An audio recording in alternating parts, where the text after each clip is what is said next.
Assalamualaikum warahmatullahi wabarakatuh.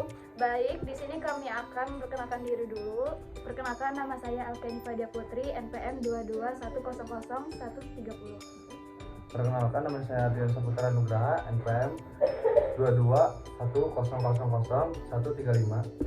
Perkenalkan, saya Arif Kusuma, NPM 22135. Perkenalkan, nama saya Samuel Wahyu, 221000113. Baiklah, di sini kami akan membahas tentang teori kedaulatan yang ada 4 poin, yaitu pertama pengertian, kedua unsur-unsur, ketiga syarat-syarat, dan keempat macam-macam. Yang pertama akan disampaikan oleh teman kita Adrian. Pengertian teori kedaulatan. Teori kedaulatan rakyat menyatakan bahwa kekuasaan tertinggi dalam suatu negara berada di tangan rakyat. Teori ini berusaha mengimbangi kekuasaan tunggal raja atau pemimpin agama. Dengan demikian, teori kedaulatan rakyat menyatakan bahwa teori ini menjadi dasar dari negara-negara demokrasi. Dan yang kedua, syarat-syarat. Yang pertama, negara berdaulat harus memiliki wilayah. Yang kedua, negara berdaulat harus memiliki rakyat. Dan yang ketiga, negara berdaulat harus memiliki pemerintahan. Dan yang keempat, negara berdaulat harus mendapatkan pengakuan dari negara lain. Yang ketiga, ada macam-macam. Yang pertama, ada teori kedaulatan Tuhan. Teori kedaulatan Tuhan berkembang karena dipercaya tidak ada hal yang dapat diwujudkan tanpa adanya Tuhan. Yang kedua, ada teori kedaulatan raja. Teori ini menilai sumber kekuasaan tertinggi berada di tangan raja, karena dalam teori ini raja adalah wakil Tuhan untuk urusan dunia. Yang ketiga, ada teori kedaulatan negara, yaitu lembaga tertinggi dalam kehidupan bangsa, sehingga kedaulatan muncul beriringan dengan negara tersebut.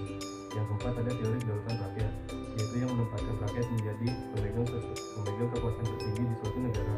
Yang kelima, ada teori kedaulatan hukum, teori yang menegakkan hukum sebagai seluruh aspek kehidupan, baik untuk rakyat ataupun negara. Dan yang keempat, unsur-unsur. Satu, adanya rakyat.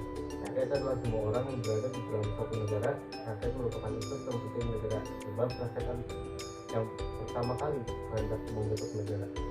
Kedua, adanya wilayah. Wilayah negara adalah wilayah yang memiliki batas-batas tempat negara tersebut melaksanakan kedaulatan.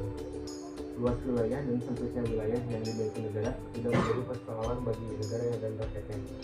Ada negara yang wilayahnya luas dan ada negara yang wilayahnya sempit. Wilayah negara meliputi daratan, lautan, dan udara. Ketiga, adanya pemerintahan yang berdaulat. Pemerintahan yang berdaulat merupakan lembaga yang mempunyai wewenang untuk mengatur hidup bangsa dan negaranya.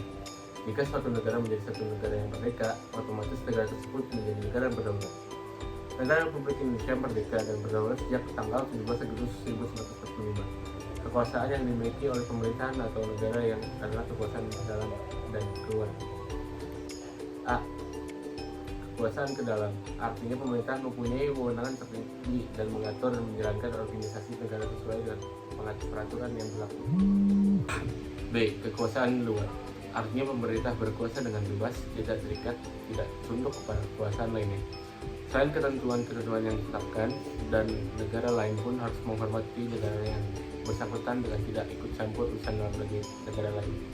Baiklah, sekian teori dari kami tentang teori kedaulatan. Kami akhiri saja.